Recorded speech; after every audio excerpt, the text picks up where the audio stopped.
to Prince Harry, back in court battling the tabloids. He's expected to return to the UK next week for a lawsuit against the publishers of the Daily Mail. Maggie Rulli is in London with the latest. Good morning, Maggie. Hey, Michael, good morning. Prince Harry's court case against Associated Newspapers, that's the publisher behind the Daily Mail, is set to begin Monday, and ABC News understands that Prince Harry will be there on opening day. In a pretrial hearing today, lawyers for both sides stood before the judge discussing witness testimonies and other last-minute amendments to the case. Harry's bringing the case against Associated Newspapers along with 6 others, including Elton John and Liz Hurley. They're arguing that the newspapers hired private investigators who used unlawful means to gather information on them in the late 90s and early 2000s. Things like hiring private investigators to secretly place listening devices inside cars and homes and paying police officials for inside information. Now, Associated Newspapers has always denied any wrongdoing, calling the allegations preposterous smears. Now, this is the last of Harry's major court cases against the tabloids. In 2023, he testified and won against the Mirror Group. And last January, he settled against the publishers of The Sun, who apologized and paid him damages.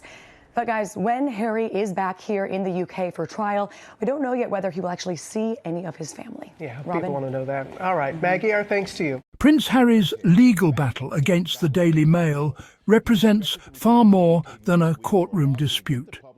It's a full-throttle confrontation with a media empire that spent years operating without consequence, peddling misinformation like it's going out of style, and treating privacy laws like mere suggestions. While UK media outlets predictably circle the wagons, refusing to give this trial the coverage it deserves, because heaven forbid they hold one of their own accountable. International press outlets are stepping up with objective reporting that lays bare the rot festering at the heart of British tabloid journalism. Harry, dubbed the Ginger Avenger by supporters who've watched him relentlessly pursue justice, isn't backing down, isn't playing nice, and certainly isn't underestimating the stakes. He's fighting for decency, truth, respect, compassion, empathy, proven facts, and personal privacy in journalistic reporting. Qualities the Daily Mail wouldn't recognise if they smacked them upside the head. The audacity of this publication knows no bounds. They've allegedly paid operatives to cozy up to Meghan's father, bankrolled a woman to move next door to him in Mexico, funded travel companions to accompany him to the Philippines, and orchestrated bedside reporting during his most vulnerable moments, all while churning out Sussex-bashing clickbait that would make Pinocchio blush. But here's the thing. The world is watching closely now. The royal family's cosy media mafia is getting exposed in spectacular fashion. And unless the Daily Fail wants to cement its reputation as the lying chicken-shit toilet paper tabloid we all suspect it to be, they'd better brace themselves, because Harry's not stopping until the truth is exposed, accountability is served, and the root rot is disinfected for good. International media coverage disparity. While UK media outlets steadfastly refuse to cover the Prince Harry, Elton John and Liz Hurley trial against the Daily Mail with anything resembling objectivity, foreign media organisations have stepped forward to report on the proceedings with far greater impartiality and journalistic integrity. The contrast couldn't be more stark.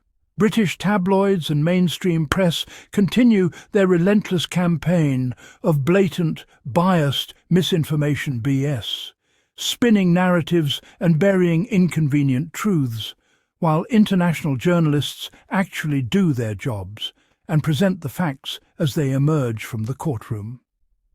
This global audience is witnessing the case unfold in real time, watching as damning evidence surfaces and testimonies reveal the shocking extent of unlawful information gathering. And they're seeing what the British public is being systematically denied: the truth. The world is watching closely. And what they're observing isn't just a trial about phone hacking and privacy violations, it's an exposé of an entire corrupted system, a royal family mafia media complex being stripped bare for all to see. And the disparity in coverage itself has become part of the story, revealing just how deep the rot goes in Britain's press landscape. The Daily Mail's relentless campaign of deception. The Daily Mail's pattern of misinformation against the Sussexes hasn't just continued, it's metastasized into something far more insidious, a calculated machine of deception that churns out false reporting with the regularity of a factory assembly line. They've weaponized Harry's name, slapping it onto every clickbait headline imaginable, exploiting his celebrity for views while simultaneously tearing him down with fabrications and distortions that wouldn't pass muster in a high school journalism class. What we're witnessing isn't journalism. It's character assassination dressed up in a newspaper's clothing, a complete and utter absence of the integrity and standards that should be the bare minimum for any publication claiming to report news. The Daily Mail has become a tabloid toilet paper rag that pays sources to manufacture stories, plants operatives next door to vulnerable family members, and reports from bedsides like vultures circling prey, all while wrapping themselves in the pretense of legitimate reporting. This isn't about holding public figures accountable. This is about clicks, cash, and the kind of moral bankruptcy that makes you wonder how anyone involved sleeps at night. The Ginger Avenger sees through it all, and he's not backing down, because exposing this root rot isn't just about one family, it's about demanding decency, truth, respect, compassion, empathy, proven facts and personal privacy from an industry that has forgotten what those words even mean. The world is watching, and the Daily Mail's chickens are coming home to roost. The Ginger Avenger takes on the Daily Mail. Prince Harry, dubbed the Ginger Avenger by those who recognise his tenacity, isn't just fighting a legal battle. He's waging war against the root rot of systemic corruption, poisoning tabloid journalism from the inside out. While the UK media conspires in their silence, refusing to cover his trial alongside Elton John, Liz Hurley, and others against the Daily Mail, the rest of the world watches with eagle eyes, ready to report objectively what Britain's press desperately tries to bury. Harry's mission transcends personal grievance. He's championing truth, decency, respect, compassion, empathy, proven facts, and personal privacy in journalistic reporting. Qualities the Daily Mail wouldn't recognise if they smacked them across their lying headlines. This is about exposing the royal family mafia media for exactly what they are.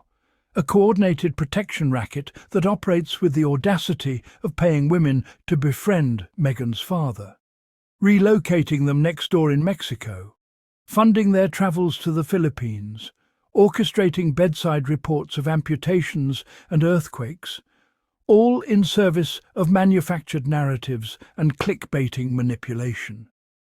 The world is watching closely, and Harry's not backing down, because someone has to fight for what's right, even when an entire industry of toilet paper tabloids lines up against him. The Ginger Avengers battle for journalistic integrity. What Prince Harry's fighting for, what he's really fighting for, isn't just about him or the Sussexes, though the Daily Mail would love you to think it's all personal vendetta and royal drama for clicks. It's about the core values that should define journalism, but have been trampled into the dirt by rags like the Daily Mail. Respect and compassion in reporting. Adherence to proven facts over wild speculation and manufactured narratives, and protection of individual privacy rights that every human being deserves, celebrity or not. These aren't radical concepts. They're the basics, the foundation of decent journalism. Yet the Daily Mail has demonstrated time and again that they possess not one of these qualifying attributes.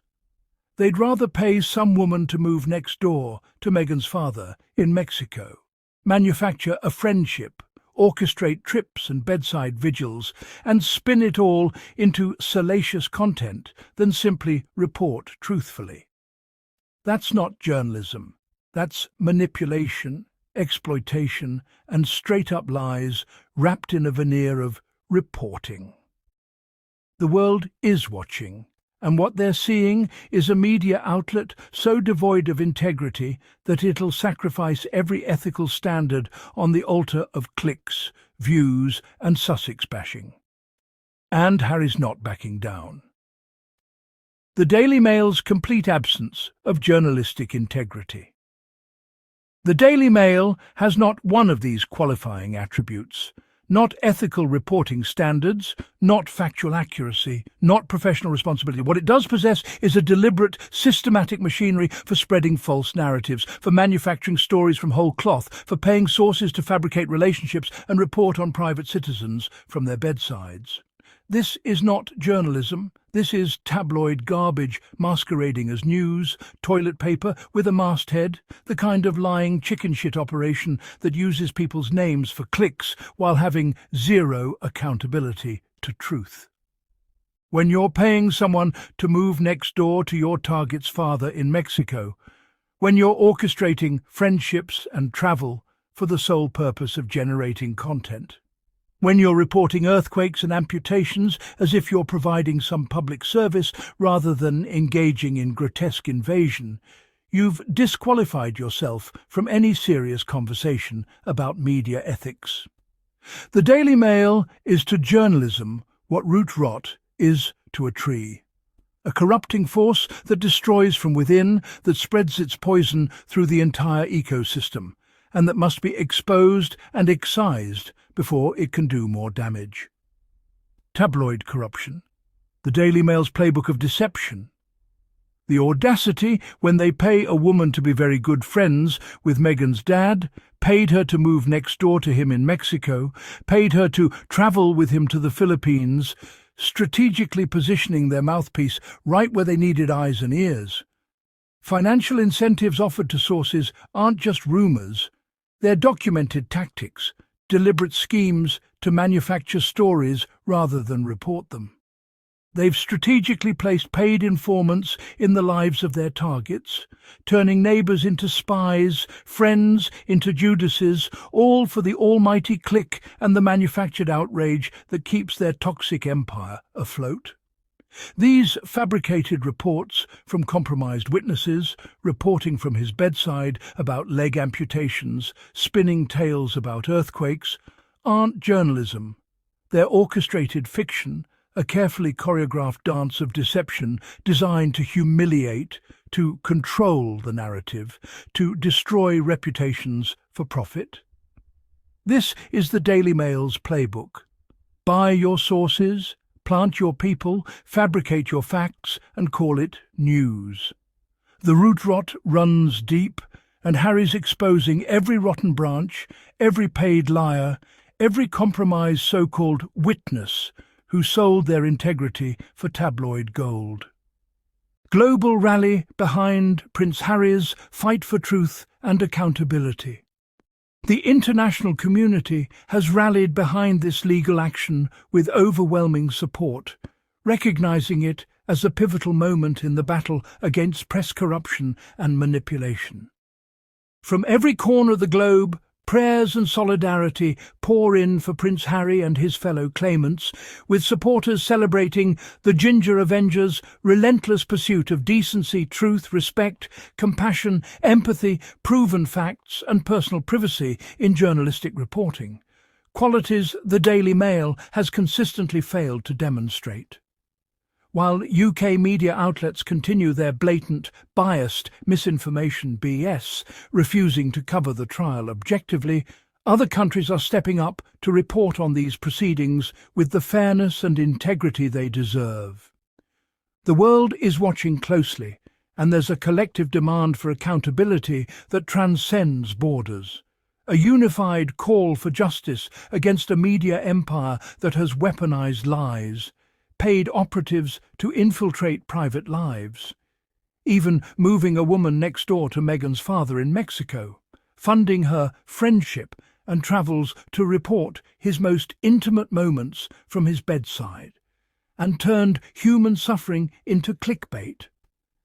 This global groundswell of support proves that the root rot at the Daily Mail hasn't just been exposed, it's being rejected worldwide, and the lying toilet paper tabloid is finally being held to account by an international audience demanding truth over tabloid trash. The Ginger Avenger takes on media corruption. The broader impact on media accountability. What Prince Harry and his fellow claimants are doing goes far beyond their individual cases. They're setting a precedent that will reverberate through journalism for years to come, holding tabloids responsible for the rot they've spread like poison through society. This trial is exposing the corruption that festers within mainstream media, the backroom deals, the paid friends, the manufactured stories designed to destroy lives for profit and clicks.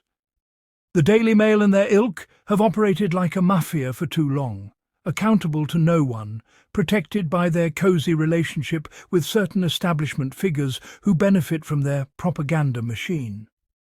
But Harry, the Ginger Avenger, isn't backing down.